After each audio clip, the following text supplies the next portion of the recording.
Friends, my name is मुक्ताधीर और हम लोग कर रहे थे जून के पेपर का सॉल्यूशन। दिस इज पार्ट 3 जिसके अंदर हम लोग डिस्कस करेंगे अनदर सेट ऑफ 10 क्वेश्चन। इससे पहले हम 20 क्वेश्चंस पार्ट 1 एंड 2 में डिस्कस कर चुके हैं। उन वीडियोस का लिंक मैंने डिस्क्रिप्शन बॉक्स के अंदर मेंशन कर दिया है, अगर आप चाहें तो वहां से देख सकते हैं। तो स्टार्ट करते हैं। एक छोटा सा इंट्रोडक्शन है मेरा।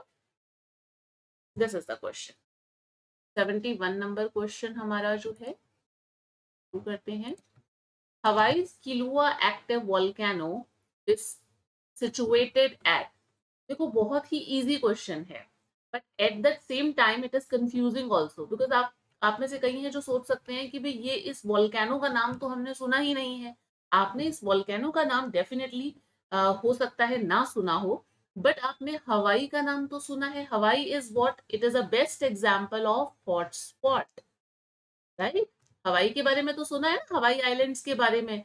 ये हॉटस्पॉट का बहुत अच्छा एग्जाम्पल है। हॉटस्पॉट क्या होते हैं? They are the regions deep within the earth's mantle, जहां से हीट राइज होती है बाय कन्वेक्शन और मतलब जो लावा है वो डिपॉजिट होता है और इस तरीके से वॉल्केनोज जो वॉल्केनिक आइलैंड्स हैं वो बनते हैं। सो हवाई is a chain of volcanic island. यहाँ पे देखते हैं, ये देखो, ये आपको दिख रहा है हवाई आइलैंड, है ना? ये आपका आ गया वॉल्केनो किलुआ आ गया। ये हवाईयन हॉटस्पॉट इज दिस। तो यहाँ पे मेंटल प्लूम से, मेंटल से मैग्मा जो है वो आपका राइज हुआ एंड देन यहाँ पर ये इरप्ट होता है और इस तरीके से जो डिपोजिशन होता है लावा का, उससे वॉल्केनिक आइलैंड्स बनते हैं। अब ये इसी जगह पर है। क्या होता है कि क्योंकि प्लेट मूवमेंट्स की वजह से प्लेट जो है वो मूव करती जाती है और यहाँ पे ये जो आइलैंड्स है, वोल्केनिक आइलैंड्स है, वो भी इसके साथ साथ में मूव करते जाते हैं। तो यहाँ पे नए आइलैंड्स जो है वो बनते रहते हैं। अभी यहाँ पे हवाई आइलैंड है। अब देखो वोल्केनोज जो है वो प्रोग्रेसिवली ओल्डर होते जा रहे हैं क्योंकि प्लेट मूव कर रही है, ठीक है ना? तो जो वोल्केनोज बन चुके वो अब आगे की तरफ चले गए। तो मेंटल प्लूम की वजह से ऐसा होता है। हवाई इज एग्जाम्पल ऑफ हॉटस्पॉट। और हॉटस्पॉट हमें पता है किस वजह से होते हैं? मेंटल प्लूम से जो है लावा का जो मैग्मा है वो राइज होता है और लावा के इरप्शन से बनते हैं आपके वॉल्केनोज, वॉल्केनिक आइलैंड्स। तो नेक्स्ट क्वेश्चन हो गया, ये क्लियर है? मेंटल प्लूम इसका आंसर है। Next question is which of the following was most emphasised by Spykman in the rimland theory? Easy question है, बहुत इजी क्वेश्चन है। स्पाइकमैन ने अपनी रिमलैंड थ्योरी के अंदर किस पे एम्फसाइज किया था? सी पावर के ऊपर। Everyone knows that. Next question पे आते हैं। Identify the correct statement with the reference to the theory of sea floor spreading. देखो, 3 कीवर्ड है यहाँ पे। तो करेक्ट स्टेटमेंट पूछा है, करेक्ट स्टेटमेंट पूछा है, किसके रेफरेंस में पूछा है? सी फ्लोर स्प्रेडिंग के जो थ्योरी थी उसके रेफरेंस में पूछा है।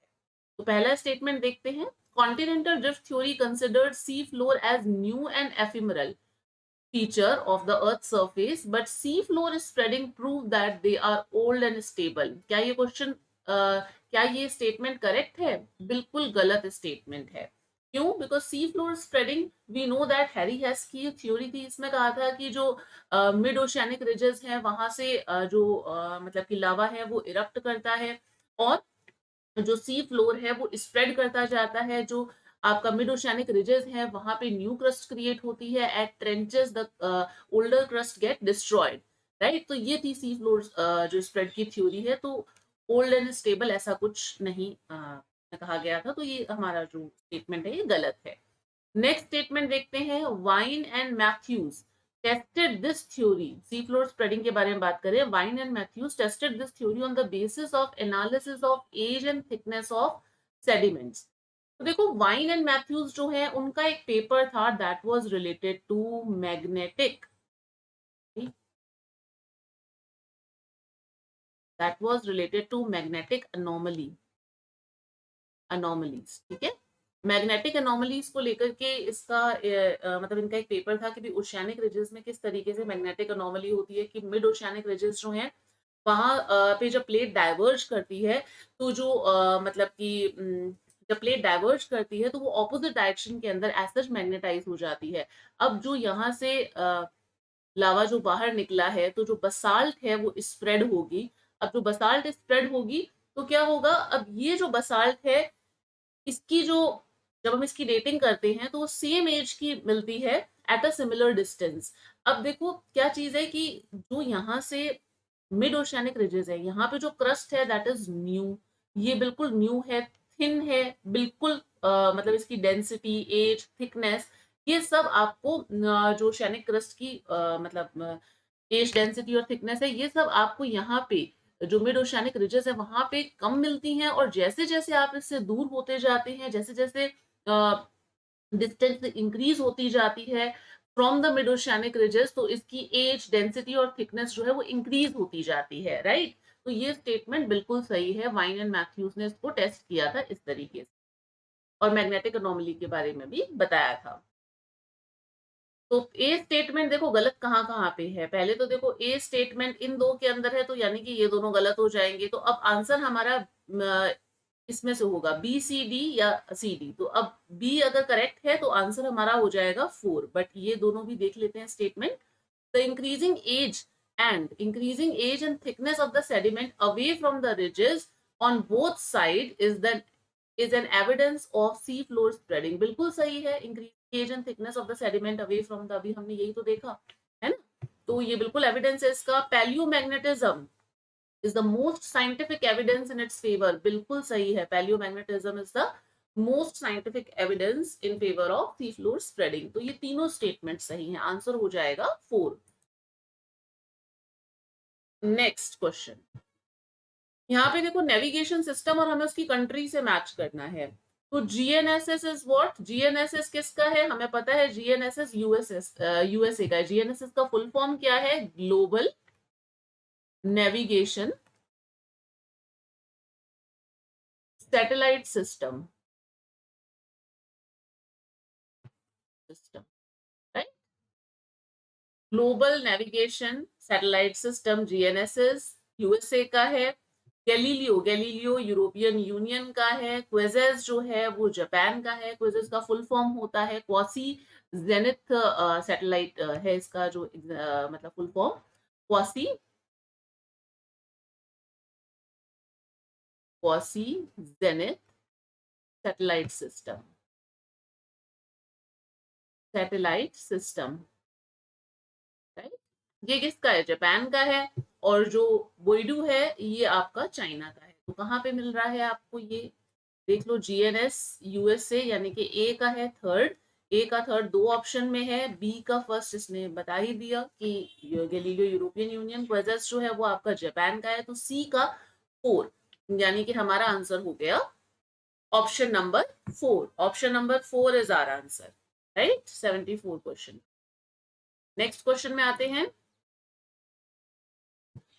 Identify the correct statement. Correct statement पूछा है डब्ल्यूटीओ के बारे में। देखो भाई डब्ल्यूटीओ बहुत इंपॉर्टेंट है, पिछले कुछ सालों से कंसिस्टेंटली एक क्वेश्चन डब्ल्यूटीओ का नेट के एग्जाम में पूछा ही जाता है। तो डब्ल्यूटीओ को बहुत अच्छी तरीके से आप पढ़ लीजिएगा। अब पहला स्टेटमेंट क्या है, करेक्ट पूछा है। इसने कहा कि भाई गैट जो है that was transformed into World Trade Organisation. बिल्कुल सही है। गैट की फुल फॉर्म क्या है, GATT is what, it's a general agreement on tariff and trade. वो फिर आपका वर्ल्ड ट्रेड ऑर्गेनाइजेशन के अंदर कन्वर्ट हो गया था। कब हुआ था ये वर्ल्ड ट्रेड ऑर्गेनाइजेशन में कन्वर्ट, 1995 के अंदर, राइट। तो ये आपका स्टेटमेंट जो है वो बिल्कुल करेक्ट है। तो ए सही है, यानी कि हमारा जो ऑप्शन दो, ये दो ऑप्शंस तो एलिमिनेट हो, ठीक है। अब बी या डी में से कोई होगा। Issue of health, workers right, child labour, environment are given higher importance. तो बिल्कुल सही है, डब्ल्यूटीओ के अंदर इसको हायर इंपॉर्टेंस दी जाती है। मतलब जो हेल्थ का इशू है, workers right, child labour, environment, they were given higher importance. तो इस वजह से क्या होता है कि यहाँ पर मतलब इनको हायर इंपॉर्टेंस दी जाती है, इस वजह से कई कंट्रीज के ऊपर सैंक्शंस वगैरह भी लग जाते हैं। तो this is also a very correct statement regarding the World Trade Organisation. तो ए बी, यानी कि हमारा आंसर हो जाएगा 1। ये भी दो ऑप्शंस देख लेते हैं। All the developed countries have fully open their markets to the product from developing country. ऐसा नहीं है, अभी तक सारी डेवलप्ड कंट्रीज ने फुल्ली अपने आप को ओपन नहीं किया है from the products from developing country. Free trade is widening the gulf between rich and poor countries. ये भी गलत है क्योंकि WTO जो है वो इस गल्फ को रिड्यूस करने की या इस गल्फ को फिल करने की कोशिश कर रही है कि जिससे कि बहुत ज्यादा जो मतलब रिच और पुअर कंट्रीज हैं उनके बीच में बहुत ज्यादा वो ना रहे, जो फ्री ट्रेड है उसको प्रमोट करके ये जो गल्फ है इसको भरने की कोशिश कर रही है। ठीक है ना, तो ये दोनों स्टेटमेंट गलत हो गए। ए और बी जो स्टेटमेंट है that is the right statement. Next question, next question, next question देखते हैं यहाँ। हाँ, इस क्वेश्चन में क्या है कि करेक्ट स्टेटमेंट पूछा है with the reference to tropical cyclone.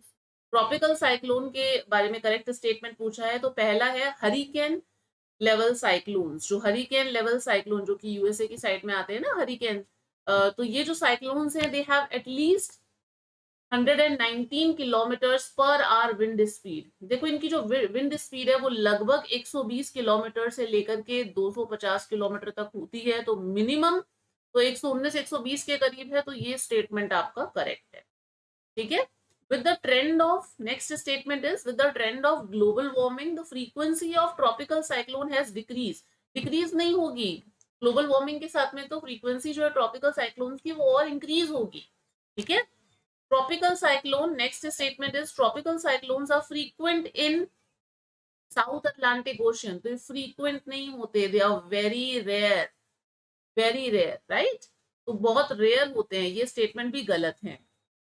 Next statement, they do not develop close to equator and do not cross it. ये सही है कि क्लोज टू इक्वेटर नहीं डेवलप होते हैं। क्यों नहीं डेवलप होते हैं, हमें पता है कि कोरियोलिस फोर्स जो है वो इक्वेटर पे एब्सेंट होता है, इस वजह से ट्रॉपिकल साइक्लोन्स मतलब इस पर डेवलप नहीं होते और उसे क्रॉस भी नहीं करते हैं। तो ए और डी कौन सा ऑप्शन के अंदर है, ए और डी अपना फोर्थ ऑप्शन में है। इस क्वेश्चन का फोर्थ जो ऑप्शन है that is correct. Next statement, which of the following statement about the alternative dot method is correct। Dot method के बारे में आपसे पूछा गया है। देखो आपको सिर्फ इतनी सी चीज याद रखनी है, स्टेलिनबर्ग एंड स्टैंडगीर। स्टेलिनबर्ग और स्टैंडगीर, यहाँ पे मैं लिख रही हूँ रूरल और यहाँ पे लिख रही हूँ अर्बन। ठीक है, स्टेलिनबर्ग में जो रूरल है उसको डॉट से दिखाया जाता है और जो अर्बन है उसको सर्कल से दिखाया जाता है। स्टैंडगीर जो है उसमें रूरल पॉपुलेशन को पॉइंट से दिखाया जाता है और अर्बन पॉपुलेशन को स्फेयर से दिखाया जाता है। अब आपको ये छोटी सी चीज अगर पता है तो आपका क्वेश्चन जो है वो बिल्कुल सही होगा। ठीक है, अब इसी को ध्यान में रखते हुए आप देखो यहाँ पर स्टेलिनबर्ग मेथड के अंदर अर्बन पॉपुलेशन को स्फेयर से दिखाया जाता है। क्या अर्बन पॉपुलेशन को स्फेयर से दिखाया जाता है स्टेलिनबर्ग के अंदर? नहीं, स्टेलिनबर्ग में डॉट से दिखाया जाता है। और रूरल पॉपुलेशन को यूनिफॉर्म डॉट से नहीं, सर्कल से दिखाया जाता है। तो ये स्टेटमेंट गलत हो गया। Both rural and urban populations are showing using uniform dot, ये भी गलत है क्योंकि दोनों को यूनिफॉर्म डॉट से नहीं दिखाया जाता। स्टैंडगीर के अंदर अर्बन पॉपुलेशन को सर्कल से और रूरल पॉपुलेशन को डॉट से दिखाया जाता है। तो स्टैंडगीर में हमने देखा है कि रूरल पॉपुलेशन को पॉइंट से दिखाया जाता है और अर्बन पॉपुलेशन जो रूरल पॉपुलेशन उसको पॉइंट से और अर्बन पॉपुलेशन को स्फेयर से दिखाया जाता है, ना कि सर्कल से। तो ये स्टेटमेंट भी गलत है। बचा कौन सा ये स्टेटमेंट, एक बार देख लो। स्टैंडगीर मेथड के अंदर स्फेयर यूज होता है, अर्बन पॉपुलेशन के लिए बिल्कुल सही है, स्फेयर यूज हो रहा है। और यूनिफॉर्म डॉट यूज होता है रूरल पॉपुलेशन के लिए, तो ये भी बिल्कुल सही है। ठीक है, तो fourth is our answer for this question. Next question, arrange the following topo sheets in order from larger to smaller scale. देखो लार्जर टू स्मॉलर स्केल में टोपो शीट्स के क्वेश्चंस आपको पहले बहुत ज्यादा, अगर आप प्रीवियस पेपर्स देखोगे तो उनमें उस तरीके के क्वेश्चंस ज्यादा नहीं, बहुत कम देखने को मिलते थे। बट आजकल टोपो शीट्स के क्वेश्चंस आपको बहुत ज्यादा एग्जाम्स के अंदर देखने को मिलते हैं। अभी पीछे असिस्टेंट प्रोफेसर का एग्जाम हुआ था आरपीएससी का, वहां पे भी टोपो शीट्स के 2 क्वेश्चंस आए थे। और वही ये शीट्स के नंबर, जो नंबरिंग है उसके अरेंजमेंट को लेकर के ही आते हैं। तो आई वुड सजेस्ट कि आप ये जो टेबल है इसे एक बार याद कर लीजिएगा। ये टेबल वैसे अगर आप समझेंगे तो ये आपको बहुत अच्छी तरीके से, कोई बहुत रॉकेट साइंस नहीं है, बहुत it's very very easy to understand. आप प्रैक्टिकल की बुक में, आप जो भी बुक यूज करते हैं प्रैक्टिकल की, तो उसके अंदर आपको बहुत अच्छी तरीके से एक्सप्लेन करके टोपो शीट्स बता रखी होती हैं, तो आप वो डायग्राम से एक-एक चीज़ बहुत अच्छे से समझ सकते हैं। ठीक है? तो ये इम्पोर्टेंट है, यहाँ से क्वेश्चन्स आते हैं, तो आप ये ज़रूर ध्यान रख लीजिए। अब देखो 63 नंबर शीट है, अब 63 नंबर शीट यानी कि दिस इज़ मिलियन शीट, ठीक है ना? ये मिलियन शीट है आपकी। अब मिलियन शीट है, तो इसकी आरएफ क्या है? मिलियन शीट की आरएफ ये है 1 मिलियन है। तो ये क्या है? स्मॉलर स्केल है ना? लार्जर नहीं हुआ, स्मॉलर स्केल हुआ, तो बी जो है वो आपका सबसे एंड में आएगा। अब आपको और कुछ करने की जरूरत ही नहीं है यहाँ पर, यहाँ पे सीधा ही देख लो कि मिलियन शीट जो है वो आपकी एक ऑप्शन के अंदर दे रखी है, तो आप सिर्फ अगर आपको ये पता है कि 63 इज द मिलियन शीट और मतलब ये सबसे ज्यादा स्मॉल है, this is the smaller scale, तो वैसे ही आपका आंसर 3 जो है वो करेक्ट हो जाएगा। बट हम बाकी की भी देख लेते हैं।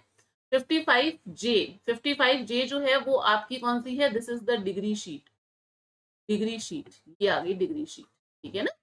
फिर उसके बाद में 47D11, 47D11 ये क्वार्टर शीट आ जाती है। तो डिग्री शीट का जो आरएफ है वो है 2.5 लाख है, 1 रेशो 2,50,000 हो गया, और यहाँ पे जो क्वार्टर शीट है उसका 1:50,000 हो गया, और जो ये नीचे वाली शीट है this is the new sheet, ये न्यू शीट में आ जाती है, न्यू शीट्स आ जाएंगी ये, और ये आपकी थी क्वार्टर, है ना? यहाँ पे quarter, new sheet is this, इसका आरएफ कितना है? 25,000। तो 25,000 इज द ये जो 25,000 वाला है ये लार्जेस्ट स्केल है, तो ये लार्जेस्ट हो गया, तो यानी कि डी आपका लार्जेस्ट है। उसके बाद में आपका कौन सा है? क्वार्टर वाला, क्वार्टर वाला डी लार्जेस्ट है। फिर उसके बाद में आ जाएगा क्वार्टर, यानी कि क्वार्टर इज ए, है ना? फिर उसके बाद में आ जाएगा आपका degree sheet C, then comes your आपका बी मिलियन शीट, तो ये हो जाएगा इसका। ठीक है, आगे चलते हैं नेक्स्ट, उसके अंदर next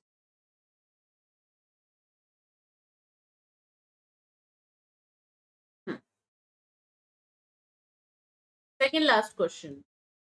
India started national cyclone risk mitigation programme, कब स्टार्ट किया था? तो 2006 के अंदर national cyclone risk mitigation programme जो है वो आपका स्टार्ट होता है 2006 के अंदर। Pyramid of number is inverted in ecosystem, pyramid of number tree ecosystem के अंदर इन्वर्टेड होता है। पिरामिड्स आप कर लीजिएगा, सिर्फ जो एक एनर्जी है उसी का जो पिरामिड है वो हमेशा अपराइट होता है, इट्स नेवर इन्वर्टेड। उसके अलावा आपको जो पिरामिड ऑफ नंबर हो गया, पिरामिड ऑफ बायोमास हो गया, ये सब आपको मतलब इन्वर्टेड भी मिलेंगे और अपराइटेड भी मिलेंगे, तो उसके अलग अलग एग्जाम्पल्स हैं, वो आप देख लीजिएगा। तो जो पिरामिड है नंबर का वो इन्वर्टेड होता है ट्री इकोसिस्टम के अंदर, ठीक है? तो this is all about the video lecture. इसमें हमने 10 क्वेश्चंस कवर किए।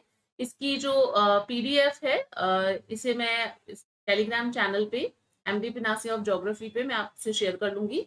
आई डू वन थिंग कि जो भी अब मतलब ये क्वेश्चंस है उनकी सारी एक साथ एक पीडीएफ शेयर कर दूंगी, so you will get the compiled questions there. और ये मेरा इंस्टा है, if you have any query on any question तो आप मुझे डीएम कर सकते हैं, डायरेक्ट मैसेज कर सकते हैं, दोनों में से किसी प्लेटफॉर्म पे। I hope you have like this solution. आप ये जो क्वेश्चंस का सॉल्यूशन है with explanations, I hope you have liked it. If you do so then please don't forget to subscribe my channel and do share it with your friends. This is the complete solution of geography, and we'll cover the another set of questions in next video. Till then, stay connected. Bye.